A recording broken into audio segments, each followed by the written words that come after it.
Presidente diplomado Luiz Inácio Lula da Silva criticou nesta terça-feira os atos de violência que ocorreram em Brasília na segunda-feira e afirmou que o presidente Jair Bolsonaro incentiva atividades fascistas. Vamos conferir o que disse o presidente eleito na coletiva de encerramento das atividades do grupo de transição.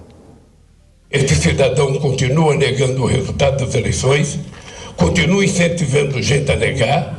Ou seja, ele negou até na eleição que ele ganhou do Haddad no primeiro turno, no segundo turno, ele negou dizendo que ele poderia ter ganho no primeiro turno. Ou seja, ele segue o rito que todos os fascistas seguem no mundo. Eu pergunto, Renato, o senhor acredita nessa fala do Lula? O senhor compactua com isso?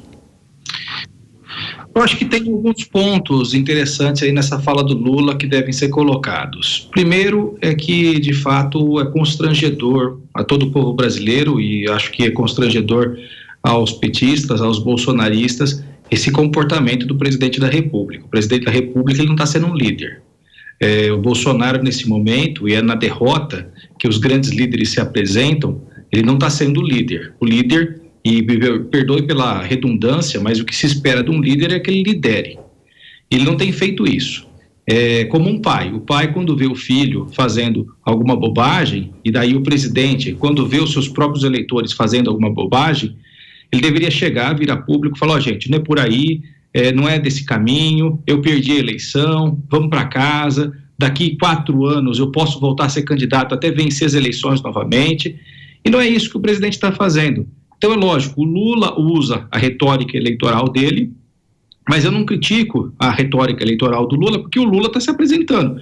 Foi com esse discurso que ele venceu as eleições. O problema é o Bolsonaro não se apresentar como uma alternativa, dizendo, olha, perdi, mas eu tenho 49% das pessoas me apoiando, então naturalmente mostro que ainda tenho força política. Infelizmente não é isso que o presidente da República está fazendo. Ele está fazendo qualquer outra coisa que não é liderar a nação.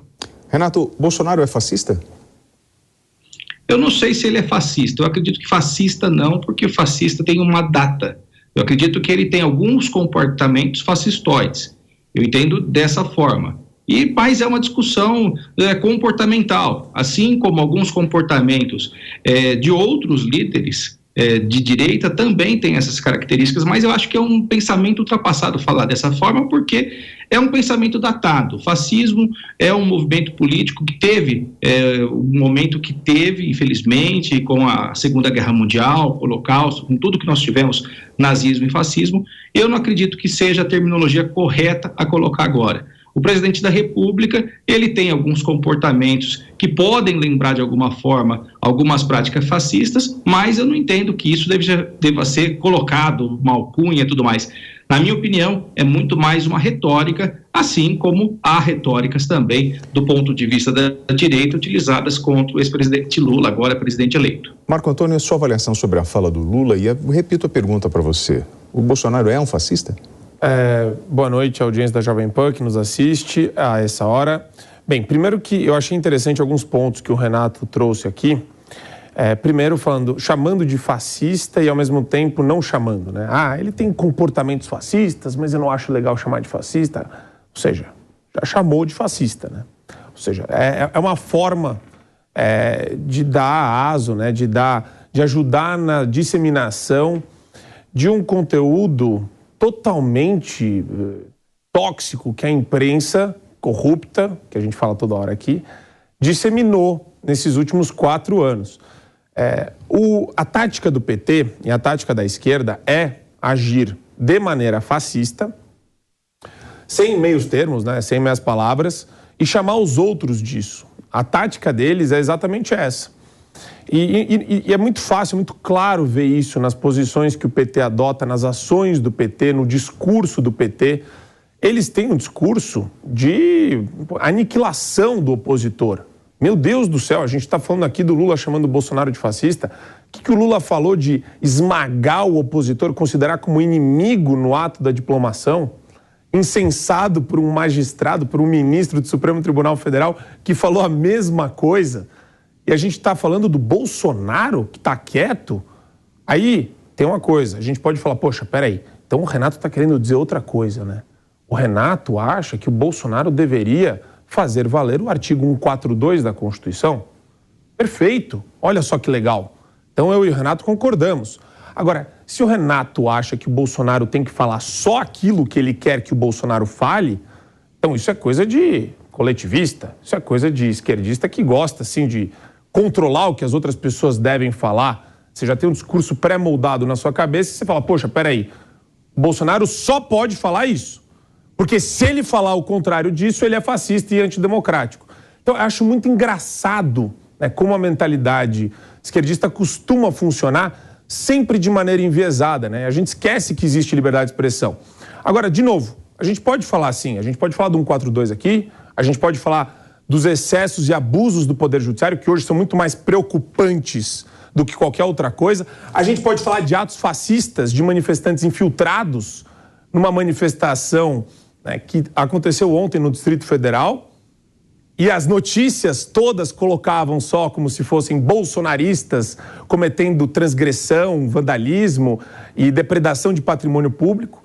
A gente pode falar sobre isso. A gente pode escancarar o óbvio que está acontecendo aqui. Tinha Black Bloc e Antifa, que são os fascistas, né? Os antifas, antifascistas, são os fascistas infiltrados em manifestação pacífica de senhoras do Zap e indígenas.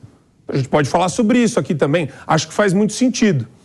Senhores, sobre os atos violentos na capital federal na noite desta segunda-feira, eles terminaram sem nenhuma prisão.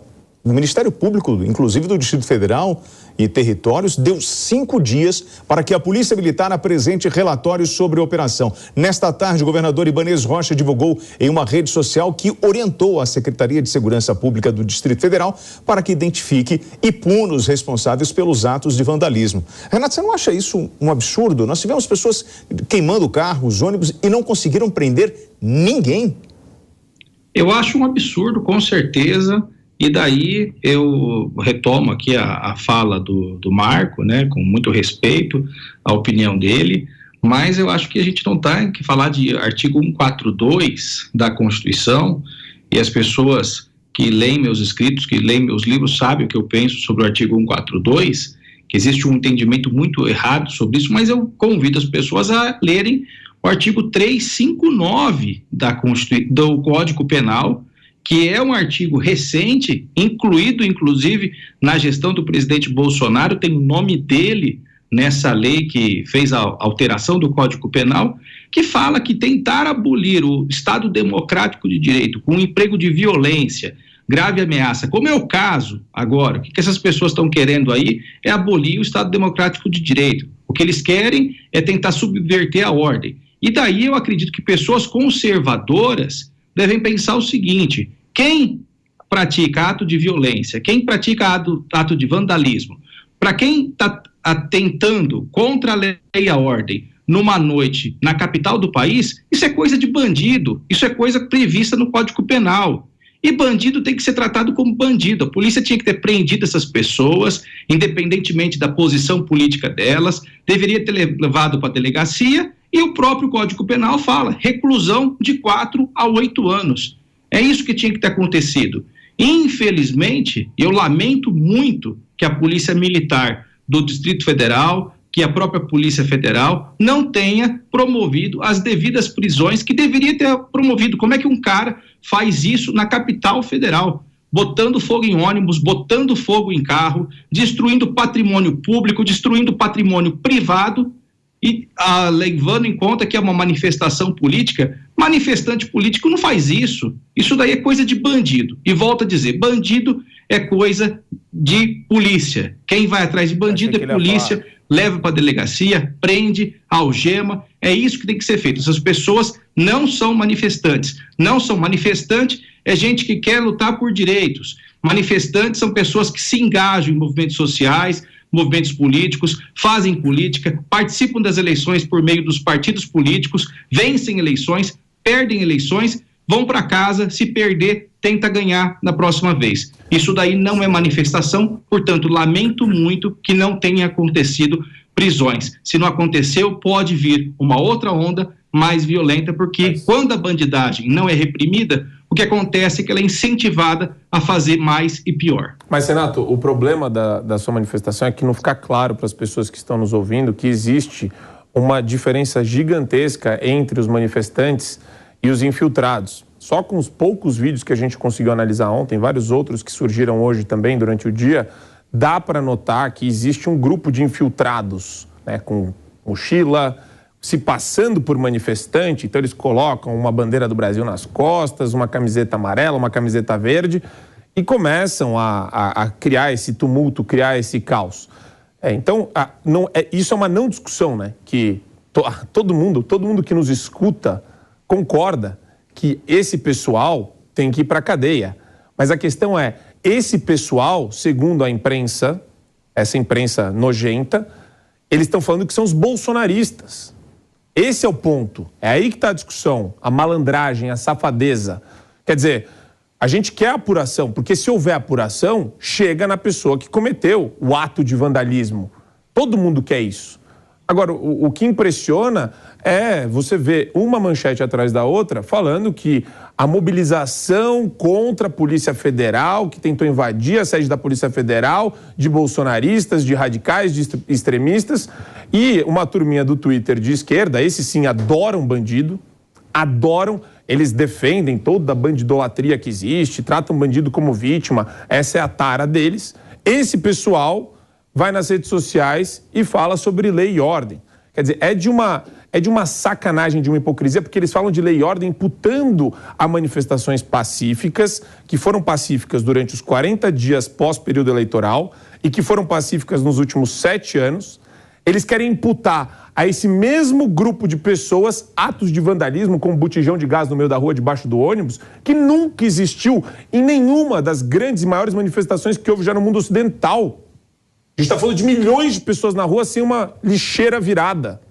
E querem que a gente acredite que alguma turminha lá no meio resolveu pegar um monte de botijão de gás e usar o mesmo método da Antifa por conta da prisão do índio.